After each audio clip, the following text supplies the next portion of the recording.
念のため調べてみたんですけど、本当に2025年の年末はカウントダウンの花火ないらしいですおお。I'm gonna make you famous. あ、やり？いやいや。今回の旅にかかった総金額発表します。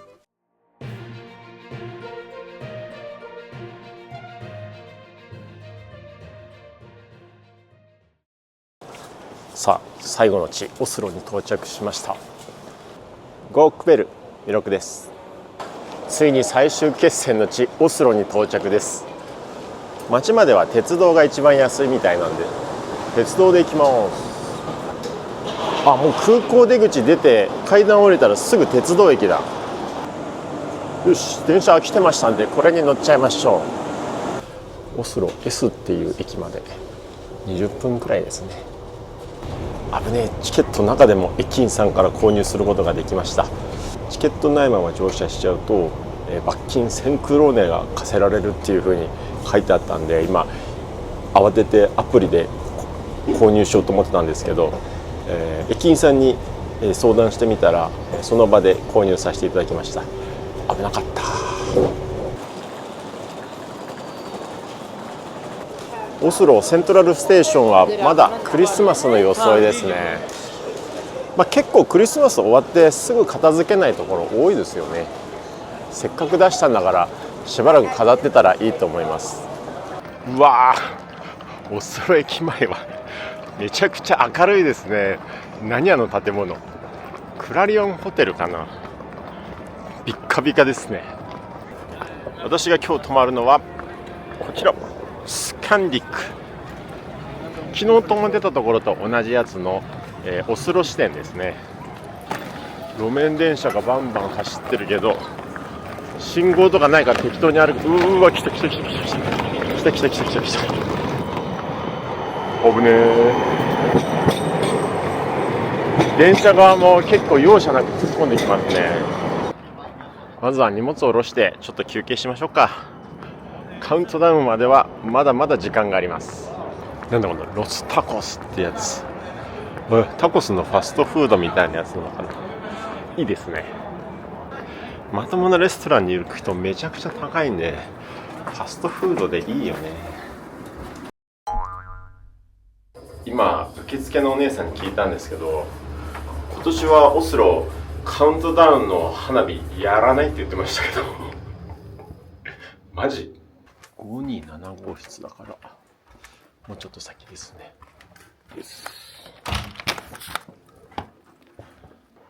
はい、今日のお部屋はこんな感じ。結構狭いですけど、清潔でいいと思います。シングルのベッドが一つと、あとデスクもありますね。デスクそこそこ広いと思います。よくわかんないけど、この斜めになってる窓、何が見えるんだろうこれ。どういうことこれ。こういう感じです。天井にカーテンがついてるみたいな感じになってます。と、お手洗い。洗面台は広くて清潔です。で、シャワーブースもちゃんと扉がついてるんで安心。この設備で70ユーロくらいなんで、いや全然あれだと思います。じゃあちょっと休憩してカウントダウン目指していきましょう。念のため調べてみたんですけど、本当に2025年の年末はカウントダウンの花火ないらしいです公式からも中止の発表が来てたみたいで、見逃してましたね。いやマジどうしようここまで来たけど最後のメインイベントは中止になりました。オペラハウスの屋上まで上がればもしかしたらちょっと花火あるかもよっていうことだったんで、念のため行ってみましょう。さあ、オスロのカウントダウン花火はないっていうふうに言われたんですけど、何かあるかもと思って今街を歩いています。今時刻は11時です。あと1時間でカウントダウンなんですけども、でも街にはそこそこ人は出てきますね。12時を待ちきれないのかちらほら花火が鳴り始めてますね。おお、マジで道端で花火上げてる感じですね。目の前で今火花散ってましたよ。いや、なんだかんだ言って結構オペラハウスのところ人集まっちゃってますね。なんか花火上げる人みたいのがいるんじゃなくて、おのおのが花火持ち寄って勝手に上げてるらしいんで、どこで発生するかが全然わかんないんですよね。おお、今上がりましたね。ちょっとしたやつが始まりました。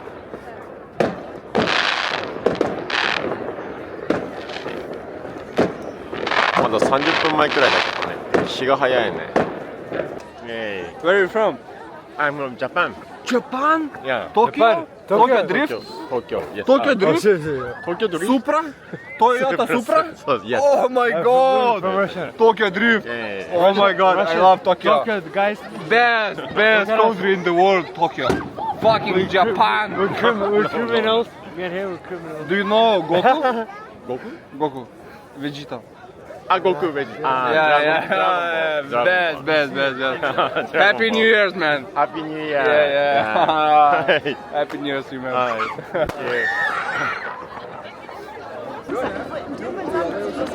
お、本命が始まったか。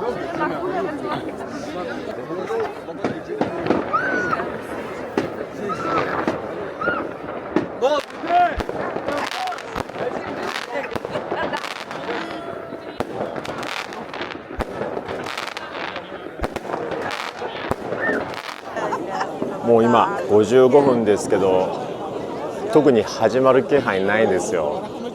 結構人集まってるけど、本当に何もないまま終わっちゃうのかな。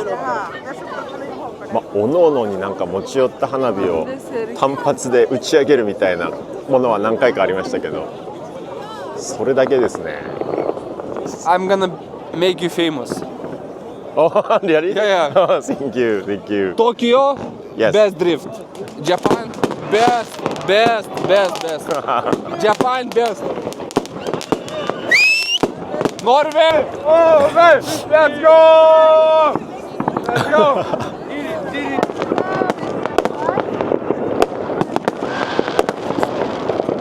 皆様の2026年が良い年でありますように。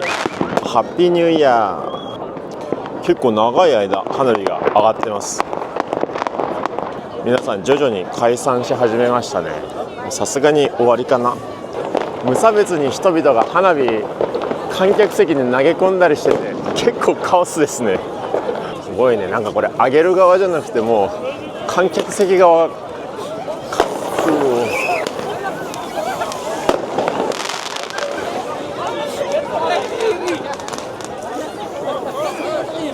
う現場は騒然としてますね。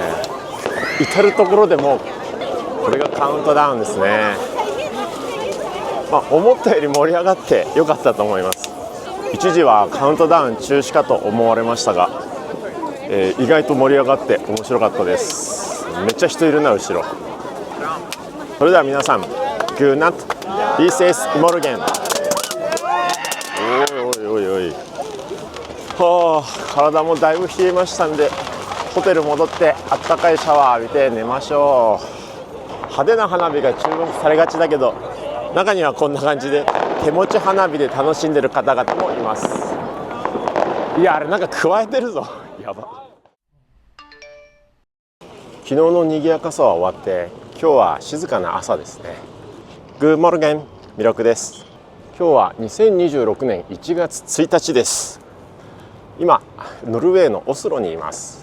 今回の旅も間もなく終わりです。北欧料理はそんなに面白くないからケバブ屋さん行っちゃおうかな。大丈夫かな。全くお客さんいないけど、でもお肉ちょっと焼き直してくれてます。なんて読むんだろうこれ。ビッラっていうのかな。なんか初めて見るドリンク頼みました。アップルサイダーかな。ちょっと苦味のある。それ、here. Yeah. Yes, everything. うわ、めちゃくちゃでかいの来た。これわかります？これわかります？手でさ、ギリギリつかめるかつかめないかくらい。私結構手大きいですけど、手でギリギリつかめるかつかめないかくらい。中にねたくさんいろいろ野菜入れてくれましたね。サラダとか野菜もたくさん入ってて、ドレッシングもめっちゃかかってて、あんまり肉の感じがしません肉だけにすればよかった。お肉の部分は結構スパイシーな感じで美味しいです。ごちそうさまでした。値段は安めでしっかりケバブが食べられましてよかったです。お腹いっぱいごちそうさまでした。相変わらずなんていう建物してるんだ。いいね。さあ今日もまずは教会から始めましょう。教会からしか得られない栄養分がある。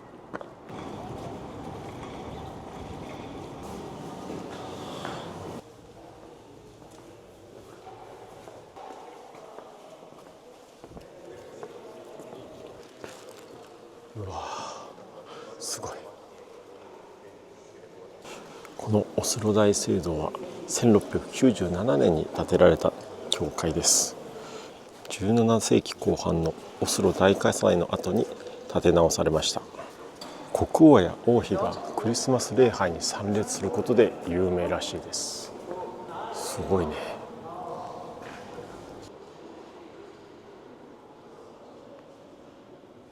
温かみのある良い雰囲気の教会でしたね。建物自体は3回建て直されているそうなんですけども、中の雰囲気なんかはかなり長い歴史を感じるものがありましたね。なんかおもちゃ屋さん前に人だかりできてますね。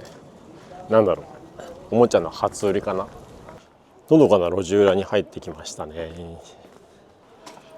何これ、居酒屋だって。日本の居酒屋人気あんのかな。でも結構寿司レストラン多いんで、もしかしたら日本食受け入れてもらえてるのかもしれませんね。こちらはノルウェーの旧現代美術館みたいですね。旧ということで今は使われてないんですけれども、美術館が使われなくなる理由ってどんなものがあるんですかね。新しく建て直したからなのかな。この建物もすごく立派です。うわー、これかわいいな。なんだろう、カフェっぽいんだけど今はやってないか。行きたかったですね。おお、なんか今日この旅初めて空が晴れてるんじゃない。遠くの方に雲の隙間から太陽の光が差し込んでます。マジ北欧って天気悪いね。雨が降るわけでもなく毎日曇ってましたね。ここはアーケシュース要塞です。ノルウェーオスロ湾に面する中世の要塞みたいですね。ただちょっと敷地が広くて、なんかどこに何があるかがいまいちよく分かりませんね。この要塞は敵に一度も占領されたことがないということですごく有名みたいですね。無敗の要塞ってなんかかっこいいね。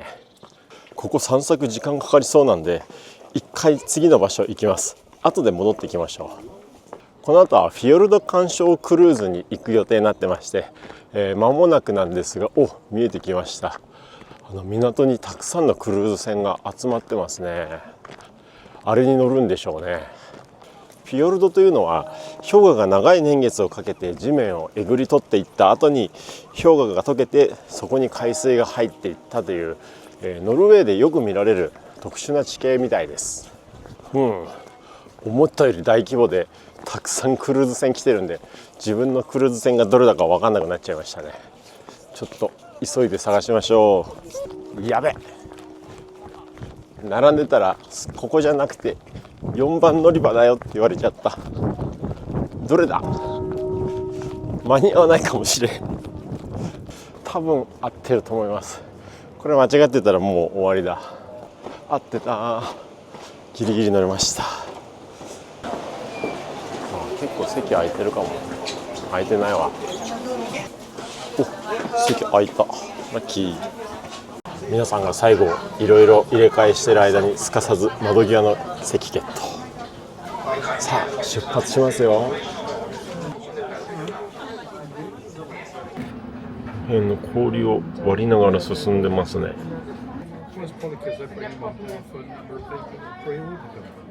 そろそろ半分終わるんですけど、船の左側に乗ってる人たち、見どころまだ1回もありません。そろそろ我々のターンが始まるんじゃないかなと思うんだけど、大丈夫だろうか。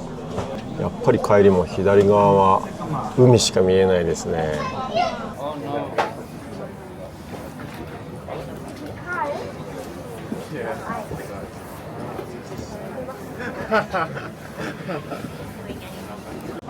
ようやく左側のターン、これがフィヨルド地形なのか、氷河で削られた岩ってことなのかな。何これ、家の前に船着き場みたいなちっちゃいのあるんですけど、皆さんそれぞれボートでここに来てるのかな。別荘地なのか。もう普通に帰り始めちゃったけど終わりなのかな。あんまりフィヨルド感ありませんでした。2時間のフィヨルドクルージングが終了して戻ってきました。思ってたのとちょっと違いましたけど、多少のフィヨルドは見ることできたかなと思います。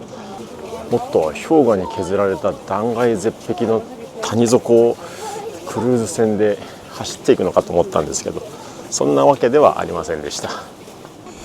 もっと本格的なフィヨルドが見たい場合は1日ツアーみたいなものもありましたんで、そっちに行く必要があるかもしれません。さっき途中で終わっちゃった港の要塞を見に行きましょう。見晴らしのいい丘かな。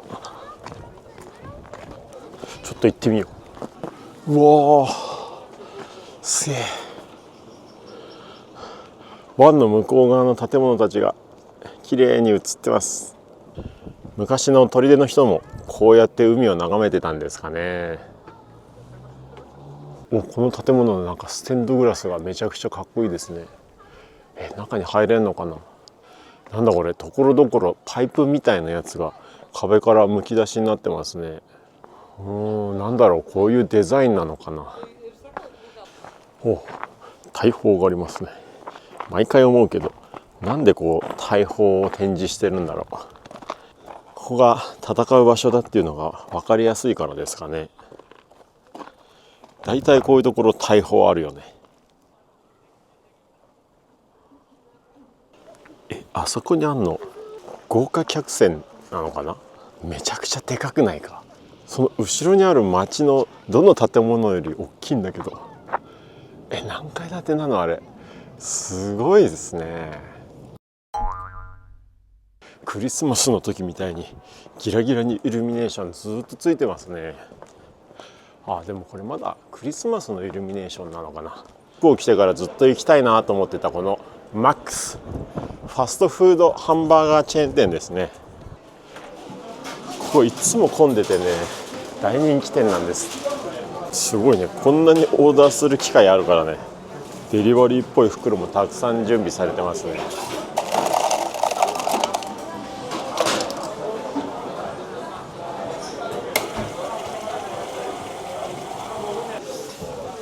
来ました。マックスバーガー。今回チキンのバーガーとあとポテトのセットとオリジナルソースっていうのをつけました。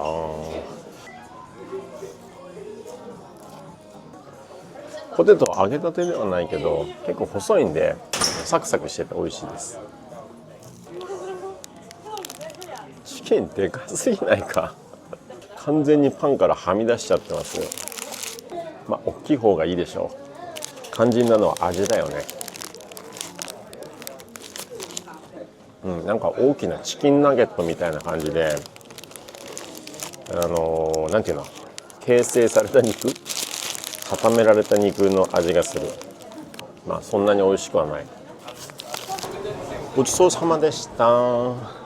普通のハンバーガーチェーン店でした。スウェーデン発祥みたいですね。確かにスウェーデンですごい見た気がするんだよね。そしたらもう荷物取って空港の方行きますか。このサンドイッチシアバターっていうの。シアバターって食べるもんなの？ここはひたすら空港の飛行機マークに従っていけばいいのかな。エアポートトレインの看板なくなっちゃった。どこに行きゃいいんだ。このトラック13から19が空港行きだと思うんですけどね。どこにあるんだろうな。ここまでは看板あんだけど、あったあった。フライトゥーゲットエアポートエクスプレス。よし、今度はちゃんと事前に券を買いましょう。あれ行き129だったけど、チケットゲットしました。オスロエアポートまで258、行き129クローネだった気がするけど、もしかしたら駅員さんが間違えて私学生料金で乗せてくれたのかな。申し訳ないな。今回はちゃんと正規料金を払いました。これでいい。オスロ空港戻ってきました。ただ今日は空港じゃなくてホテルに行きたいので、このままもう少し移動します。この空港の外にあるバスに乗ればいいのかちょっとわかんないな。S44 というバスに乗ります。これか。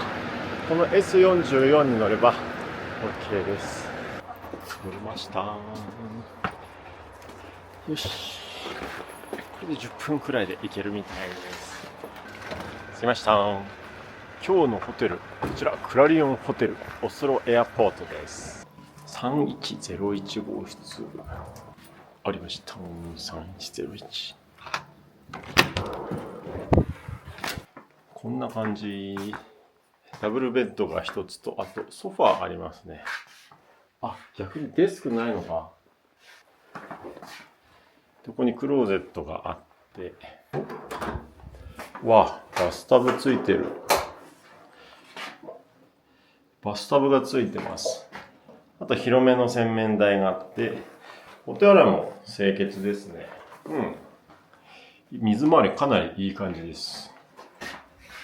これで70ユーロくらいだったかな。全然ありなんじゃないでしょうか。さあ、今日は最終日ですので、今回の旅にかかった総金額発表します。今回はフィンランド、スウェーデン、ノルウェー、3つの国に行きましたね。日本からの移動に24時間以上かかってしまいますので、前後1日は移動で潰れてて、トータルで10日間滞在しました。全12日間の旅で、かかった総コスト、69万8425円です。どうですか？70万円高いでしょうか？まあ高いかなと思います。70万円のうち、約半分ですね、34万5千円がフライトです。フライト結構高いんですよね。で、日本からヘルシンキまでの行き11万8千円くらいと、明日かオスロから東京までは14万円なんですけども、その間に私1回乗り遅れちゃって取り直したフィンエアーがありまして、それが5万円で、これは乗り遅れなければかかることはない費用にはなりますね。あとホテル代ですけれども8泊しまして14万8千円です。これも結構かかっちゃいましたね。あとサンタクロース村のホテルは本当にどこにも空いてなくて、1泊4万8千円くらいのホテルに泊まらざるを得ないっていうような状況になってしまいましたね。どの町も安いホテルで70ユーロから120ユーロくらいですね。なんでここなかなか節約できなさそうな場所ではありました。あと結構かかったのが飛行機以外の交通費ですね。9万3397円かかってます。ヘルシンキからロバニエミですとか、ロバニエミからケミで、ケミから次のウメオ、その辺の陸路で移動する際は長距離のバスとか長距離の列車に乗る必要があります。で、電車もバスも結構高くて、8時間くらい乗ってるんで当然かもしれませんけど、それもやっぱり100ユーロくらい、1回100ユーロくらいしてしまいますんで、それを使ってると結構かさんじゃいましたね。ウーバーなんかは本当に高いんで、ほぼ使ってないです。10分くらい走るだけで4、5千円かかっちゃいますんで、できるだけ自分の力で歩くか、バス、電車を駆使した方がいいと思います。皆さんが結構気になるかもしれない食事代ですけれども、食事代はですねあんまりかかってなくて72,149円でした。動画の中でもねたびたび言ってるんですけど、今回の旅マジで、クリスマス休暇から年末休暇にかけてなのかレストラン全然やってなくて食べる場所がなかったっていう感じです。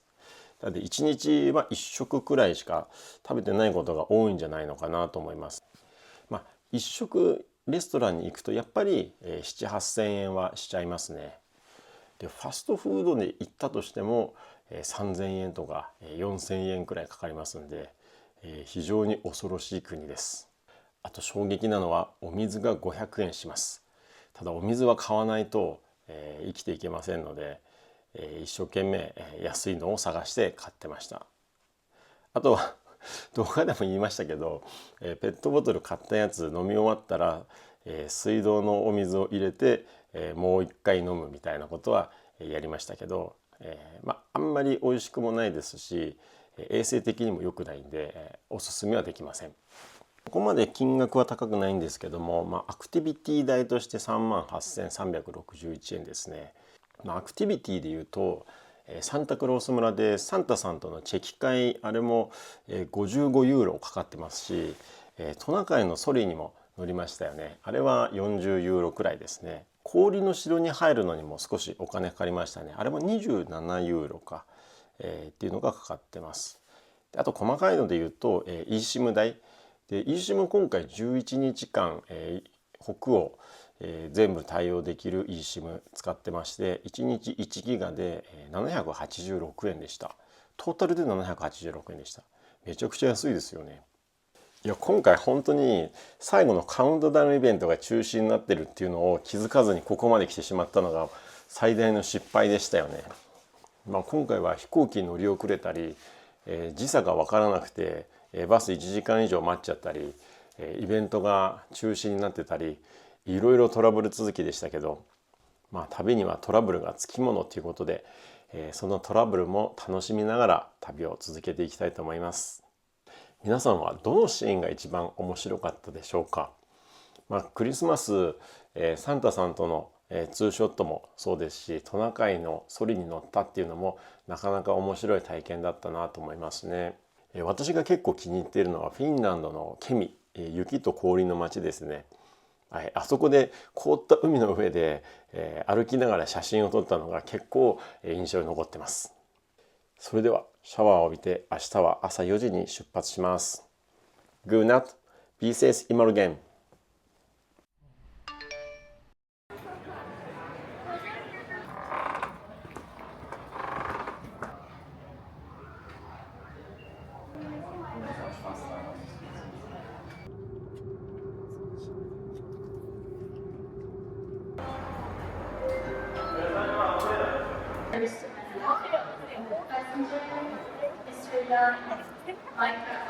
さすが迷宮都市って感じだね。全然道わからん。今回はモロッコとエジプトに行きます。誰か座ってんな。